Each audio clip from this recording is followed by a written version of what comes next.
Hi guys, welcome back. Tonight we're going to talk about my stamp storage solution. I had done some research on a couple different ways to organize stamps, and this is kind of a combination of multiple ways that I found. It's just what works for me. So I actually have all of these stamps in a binder, and a lot people do that, right? That's not uncommon, but they usually keep them in little sheet protectors. Well, I didn't want to have to stuff the stamps down inside of the sheet protectors all the time, so I actually made these laminated sheets, and the cling stamps actually cling to the back of them, no problem. And then I actually covered them with these transparent sheets made for overhead projectors. You'll see the overhead projector box here shortly, and it was in the beginning. And I'll link them in the description below. But these are so much easier to use. And so basically, I take one of these. I break my stamps out by kind. I don't keep them together if I don't have to. I'll keep them together if they have die cuts with them, but that's pretty much it. So I have all of these different sections sorted by type. So whatever type works for you will work. So like I have sentiments in one section, animals in another, flowers in one, just because I have so many and I use them so often. So basically what I'm doing here is I'm going to add more stamps to this stamp binder after I've already created the original. So you can do this in a couple different ways from the beginning. In the one that you're looking at right now, I physically stamped those images on there. So basically I used each stamp once, stamped the image on the front, and then laminated the sheet and stuck the stamp to the same place on the back of the page. You can also, because all of these cling stamps come with, that clear film with the printed version of what the stamp is supposed to look like on it. So to add any more, I actually cut those pieces apart like this, and then tape them with transparent Scotch tape to the actual laminated sheet. And that works really well. I mean, it's all invisible because it's, transparent. You don't have to worry about going over anything. So it's really been a help to me. And then you know exactly where that stamp is. You know exactly where to put it back. And you don't have to get the stamp dirty in this case, if you don't necessarily want to. So that's what's going on. I'm using transparent Scotch tape. I like how clear it is. They also, make the quote unquote gift wrap tape that you're not supposed to be able to see, but I think you can see it more than the transparent tape. So I'm a transparent tape user. See, most people probably haven't thought about tape that much. So yeah, I recommend that because it's completely see-through, and you could do things like this. So that's how you add a particular stamp to a particular page after you've already done the laminating. Now, I used 110-pound cardstock to do the stamping on to be laminated so that it's a nice thick sheet. And then, as you can see, I taped a transparency to the back at the top and the bottom using the transparent tape. And you can unstick that tape as many times as you want, and it should be good. So right there, just stick the stick the tape down. You should be good to go. You can pull these out and use a few at a time, leave them in the binder. Anything works. It's also a great way to squeeze tiny stamps onto existing pages. So for example, it looks to me like there's some space on there to put some more on the flower page that we're looking at now. Something to consider though, the stamps are going to be smaller on the printout than they are in actuality. So that stamp has a extra layer around the outside that actually makes the edge of the stamp. So even though it looks like there's room on the card, it's very likely that it's full on the back just because the stamps are larger than they actually print. And that's just from manufacturing. That's just how the stamp is made. So that's something to consider as well. Sometimes you'll have, like the stamp on the page right now is actually is actually two stamps. So the heart is not actually stuck into that little bubble box that you can put comments in. So instances like that, you just have to cut it apart like I just did with the box knife and put one on one page and one on the other. Unless you feel like keeping them all together, in which case you don't have to worry about this part. You just cut them apart and tape the whole page on there. No problem there either. I just don't particularly want to go out of my way to make a whole new card when I can add, 2 or 3 at a time. So, and not to mention, I don't particularly want to have to stamp with new stamps if I don't have to. I mean, there something can be said for seeing the way a stamp stamps versus what what the package says it's supposed to look like. But after doing a couple of these pages, I decided it wasn't worth it. So it's a lot of effort, especially if you're organizing an entire stamp collection from the beginning. It's one thing if you're building it as you go, but if you have a ton to start with, which is what I did, it's definitely easier to do this. If you do leave them together, you could actually put the whole page on the cardstock and then laminate over it. It will not melt. Or let me put, none of mine melted. I'm going to put it that way. I can't, speak to some manufacturers, but that plastic is pretty resilient. I think you should be good. So that's another option as well. Make sure you get a binder that's strong and it's D-ring. So you see how I had a little issue turning the page. That's just because my binder rings don't line up identically. That's a binder problem, not a actual, those pages are not the issue. And there I just added another piece of tape because my tape, either was, not sticky or not sticking anymore. So simple to do. It keeps them from falling out. You can shake that thing and they're not going anywhere. So it keeps them clean, keeps them out of the way.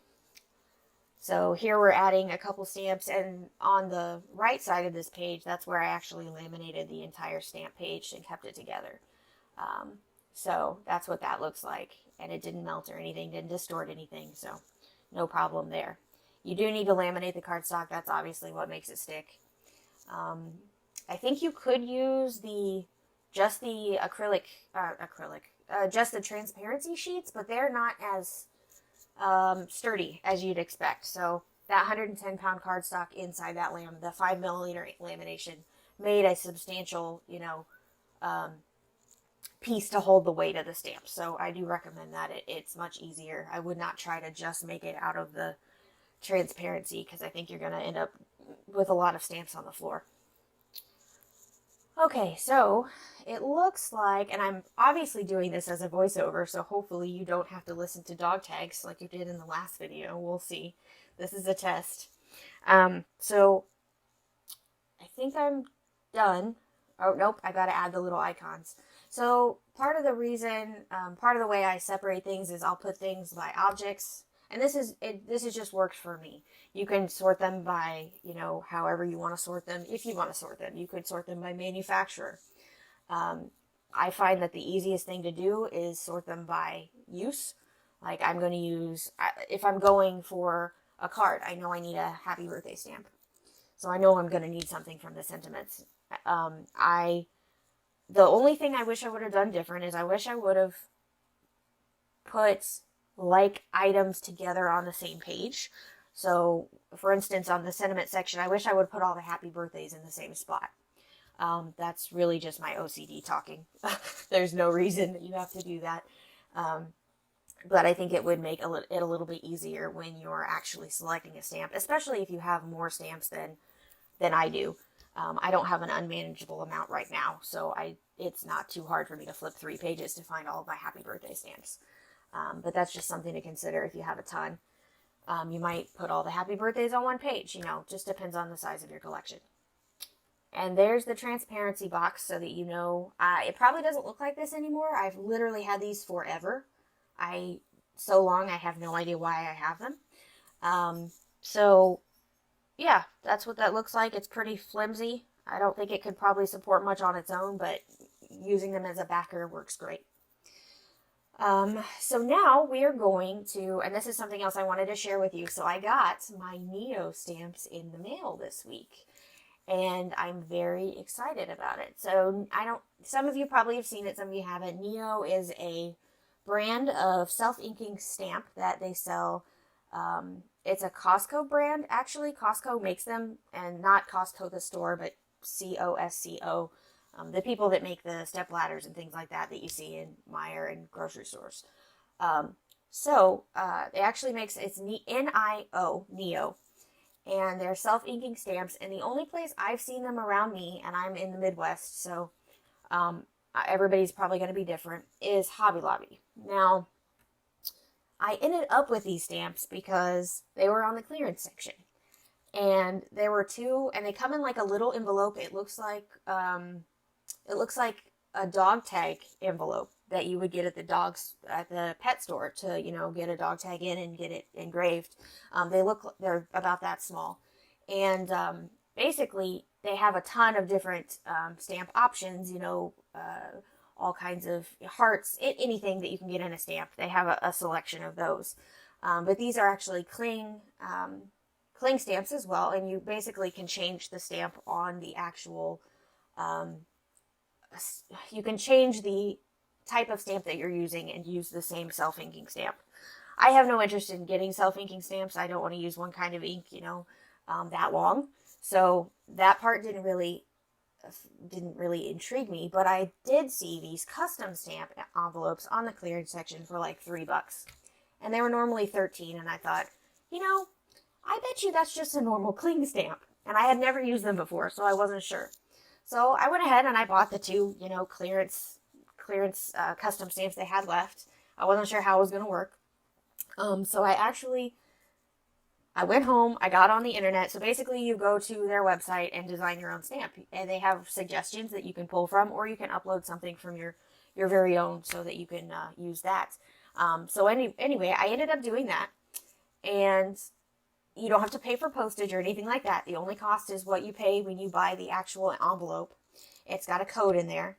And it comes in this cute little envelope in the mail, just normal mail, which is why it probably took a little bit longer. They say 3 days. Mine took 2 weeks, but with all that's going on right now in the world, I was okay with that. And then it shows their little stamp, and then it's got your stamp in there, stuck to that little circle, covered up. And it's clean, obviously, but I've used this one. And it can say whatever you want. So I thought that was really neat. It is pretty sticky, but it works great.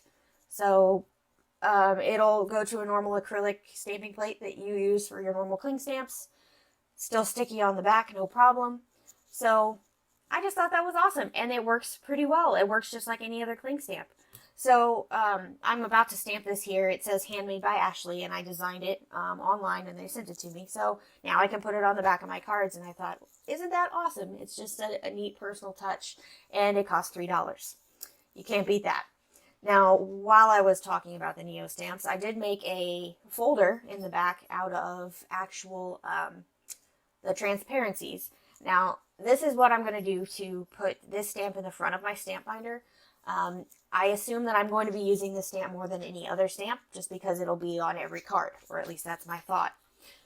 So I'm actually going to, I made it its own little folder, and you saw how I did that. You just, cut the transparency down, fold it, and make a little envelope. And then I'm going to tape that actually into the stamp binder in the front so that this stamp has a home, and it doesn't get lost in any of the other pages. It's not a sentiment, technically. I mean, I guess it is, but anyway, I think it's going to be easier to access it like this. So you could theoretically do that for any stamp that you use all the time if you wanted to, just to keep it a little bit separate from the others in your binder.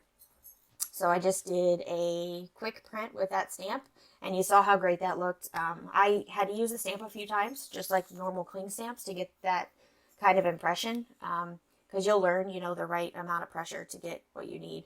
And then I'm going to tape it behind the transparency, just like that. And then, voila, you have a little stamp envelope. Works great. So now we're going to tape it into the front of the binder. Just tape the back so that you can open it, of course, without undoing the whole thing. And this binder that I'm actually using is plastic, so anything that I tape on there is going to be able to be removed easily enough. So if I do get a new binder to fix my binder misalignment problem that's going on there, super easy to just pull it off and reapply it to another binder. So yeah, it's almost wrapped up there. And see, I would just put one piece of tape across the top. It's resealable. Just like the other pages, when your tape gets unsticky, then you can, replace it. But it's going to stick for a pretty long time, even if you open it all the time. Like so. And there you go. So you know where every stamp needs to go because it's got its own little picture. So I just wanted to share this with you guys. Honestly, it was a trial trying to figure out what was going to work for me because of the amount of stamps I have and, things that I'd seen before. So I hope this works for somebody. I hope you enjoyed it.